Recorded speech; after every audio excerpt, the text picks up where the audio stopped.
Hi there everybody and welcome to the Toon Review YouTube channel for the Newcastle United news. My name is Paul. Thank you very much for watching. As usual, if you do enjoy the video, please do give it the thumbs up. And of course, if you're new and like what you see, come and join this incredible community by hitting the subscribe button, which is free to do so. But don't forget to hit that notification bell so you never miss an upload like this or any of our future live shows. Now, the main news that has created a bit of a whirlwind among the Newcastle United fan base right now is, of course, Paul Mitchell's interview.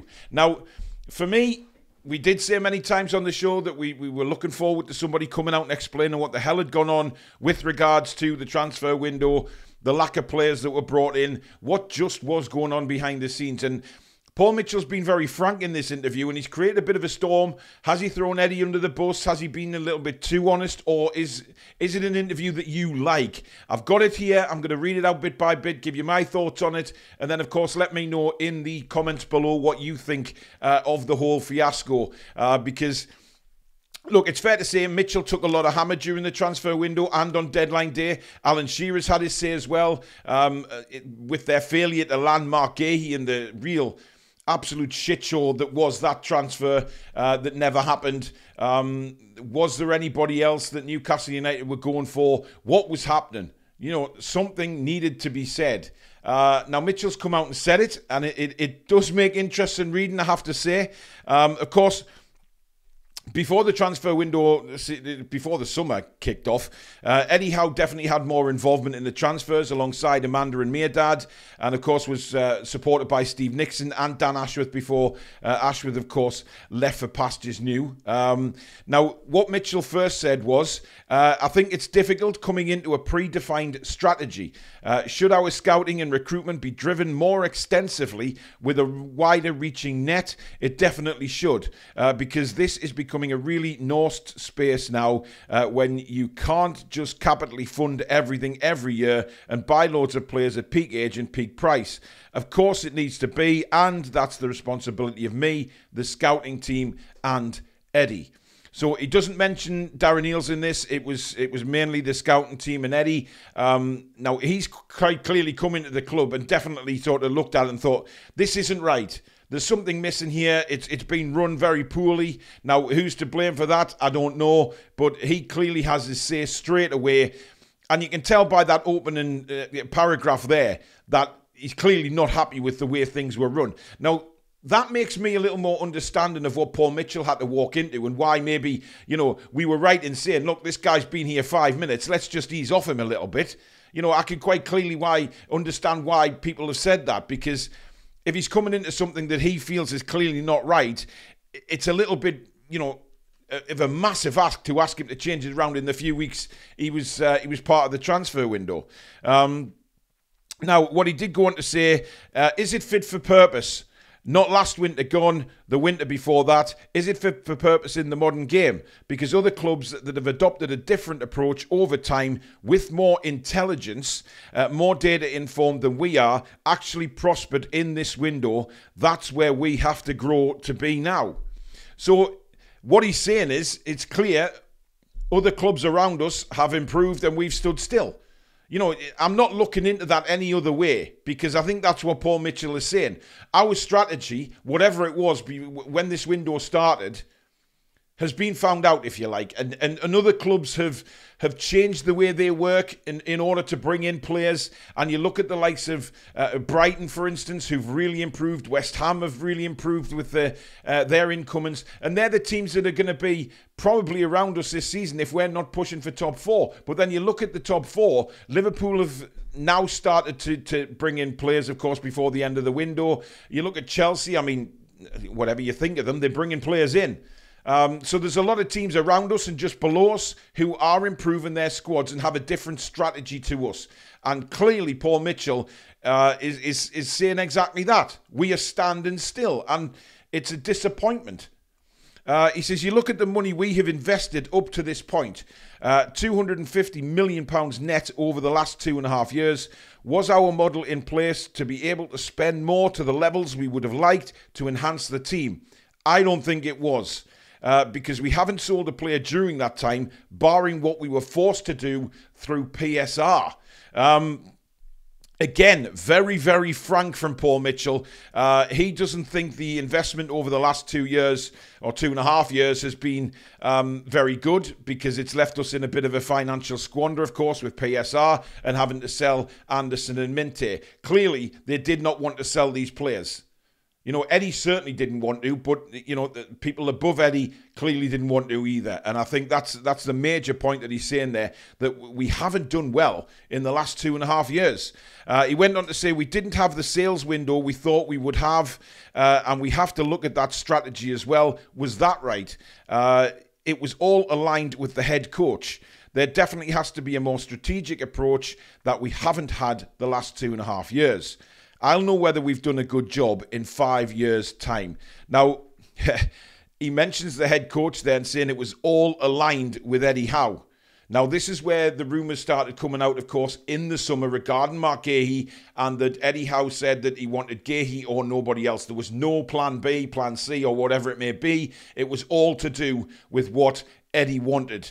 And, you know, he didn't refer to Gahey by name regarding the transfer fiasco, but what he did say was we had a key player as the key core target. We were still in dialogue with Palace all the way through, but Eddie was very clear, and it's not up to me after 7 weeks to say we'll do this and that, because I'm in a supporting role. There were other targets. Could there have been more? I would say potentially. But Eddie was very clear that he had to feel comfortable with that person added value, because we have really good players. That's why we ended up where we did. And he's smart. He was engaged in all the conversations regarding PSR, spend, cost, cash flow. He's a smart head coach that has the capacity to be kept updated on those conversations. After that was the decision we took. It was that player, or he felt that he was comfortable with the quality that we already have. So that just says it all. That confirms everything to me, that the reports that were saying that Eddie wanted Gahey and that was it are very, very true. Now, I'm interested to know what you guys make of that, because quite frankly, I'm astounded that you know, they've allowed Eddie to do that. Now, I know Eddie's the head coach, but, you know, we have a recruitment team in Mitchell, etc. I'm staggered that Eddie's been given, you know, the go-ahead on this to say, right, it's Gahey or nobody, and he is happy with the quality that we have. I'm astounded by that, given that maybe the quality isn't there, Eddie, because, you know, we've seen, obviously, Burn and Kraft come in and do very well. Don't get me wrong, they're very good squad players. But the quality, you know, we don't see the same sort of quality when we've got our two best centre-backs out injured. So that is obviously a worry to me. It's a worry to Newcastle United fans. But what I want to know is, do you think he's throwing Eddie under the bus with that, or do you think he's just being truthful and that we as fans deserve to know, and he's telling us what happened? You know, with why we didn't sign anybody else. It was Gahey or nobody. You know, was there a right winger mentioned? It's mental, really, isn't it?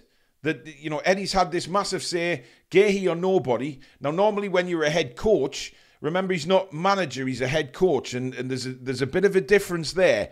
Or so we're led to believe in the past, that the head coach is there to, you know, pick the team, train the team, and there's other people around him who will do the recruitment. Now, obviously, I don't like the idea of a manager not being involved in the recruitment, because at the end of the day, like I've just said, he picks and trains the team. So I think there's got to be a bit of leeway there. But when it comes to just saying one player and that's it, I think it's wrong. And I think that's where we've stood still during the transfer window. He said it was also important that the club were not held to ransom on a player, which we've agreed with many times in the past with, of course, Newcastle United tax, haven't we? He says it's about setting precedents to the market that we will pay fair value for the right profile. It shouldn't be misconceived as a lack of ambition. If we just spend once again, we become accountable to that by fines and points deductions, and that isn't good leadership. You're being negligent. We've got great players signed by great investment from this ownership, and you can sometimes damage it.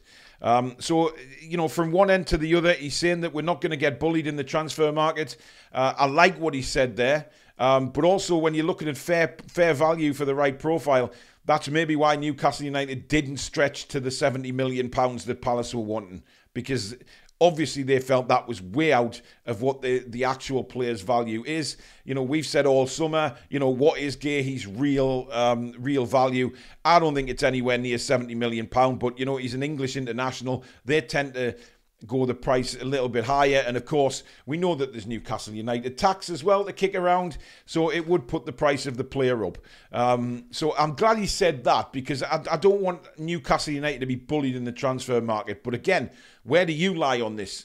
Do you think sometimes we should just bite the bullet and buy a player like other teams seem to do? Because in the transfer window, you know, West Ham, Brighton for instance, linked with a player in the morning, he's signed by the night. You know, with us, it drags on for weeks and weeks and weeks. Do you think we need to adopt a different approach and maybe just bite the bullet a couple of times with certain players just to get them in the door? What do you think? Now, the report said that Howe said in July that for him to be happy at the club, the new working dynamic with Mitchell and performance director James Bunce had to be right. On the addition of Bunce, Mitchell said, I would like to believe someone as smart as intelligent as Eddie would recognise quality wherever it came from. We've got to keep building that into our infrastructure. That goes for scouting as well. I think good players are becoming harder to find because scouting is so competitive. But I think Eddie recognises good players, and he also recognises this club is evolving to be bigger and bigger and bigger. If you look at the super clubs, the infrastructure, their recruitment, they don't just look at one market only. Now, that is interesting, because how many times have we seen on our live shows, in comments, social media, Newcastle United fans not very happy because they seem to think that Eddie just sticks to the British market. I don't necessarily agree with that, because obviously we've brought Bruno, Isak, Botman, etc. in, Tonali, who are all, you know, non-English players. So I'm not sure I agree with that, but maybe in the summer Eddie was looking at that and that was it, and that's what Paul Mitchell's getting at there, saying we don't just look at one market. We have to be like the other big clubs. We have to span the globe to bring in the quality players. Now, I agree with that, because we can't just sit and look at the English market, and if Eddie is fixated on the English market, I think there's going to be a serious problem there. He says that the other clubs have a wider scouting and recruitment network. I think Eddie is smart enough to understand, and he definitely is, that to go to the next level, you do have to diversify. Otherwise, you just stay local and retire. I think our ambition is much greater than that. Eddie has shown an ability to evolve over time. Coming to Newcastle posed different challenges to Bournemouth. Eddie is very smart, and I think he knows there needs to be evolution. So, again, you know, I think, you know, he's been very, very strongly worded about Eddie, and I don't know whether this is trying to get a message to Eddie, you know, via the media, that things are going to evolve, whether he likes it or not. This could create problems, and I've seen many people already commenting on social media saying that, you know, they think Eddie might just jump now and go to the England job. You know, reading this interview, I tell you what, I wouldn't be surprised if he did. You know, I think he seems to be focusing a lot on Eddie Howe in this interview. Well, he hasn't mentioned Darren Eales at all in the interview, which surprised me, I have to say, because I think Darren Eales, for all the jumping on the stage with the fans and going to all these events, you know, do all that crap after you've done the job. You know, liaise with you know, surely Darren Eales has had a part in this. He promised us a good window, or to that effect. He promised a decent window. We didn't have it. Mitchell then went on to say, every coach I've worked with in the end just wants good players. That's a simplistic view, but I think Eddie just wants good players. I think it's a collective responsibility between me and him to understand there are other areas we can look at to bring those good players to his team to be coached by him. So there you go. He's mentioning the coaching by Eddie and him bringing in the players. He does say we on a number of times, but I just get the feeling, guys, I don't know, I just get the feeling that things aren't quite running along the same direction here. Now, other people that I've sort of read remarks from who've read the interview, and they've all said the same thing, that maybe Eddie Howe is not going to be happy with this and will end up in the England job. Because I'm intrigued to know what you guys think of all this, because, you know, he has come out and explained that the strategy wasn't right. certainly in the time that he got the job to the end of the window, I don't think Paul Mitchell's had a chance to do anything about that strategy. It was just there in place, and I get the feeling that Mitchell's just had to go along with that for the ride until the end of this transfer window. And then things will change in the next one and the next one after that and future transfer windows. I have no doubt about that the strategy will change. But what I'm getting here is the feeling that Eddie kind of overruled this transfer window and people have just sort of got on with the jobs without any rigmarole or anything like that. They've just gone at it to try and get gay. And obviously we didn't. And Mitchell's now saying, well, that transfer strategy, that has to change. That's a major player here that needs to change.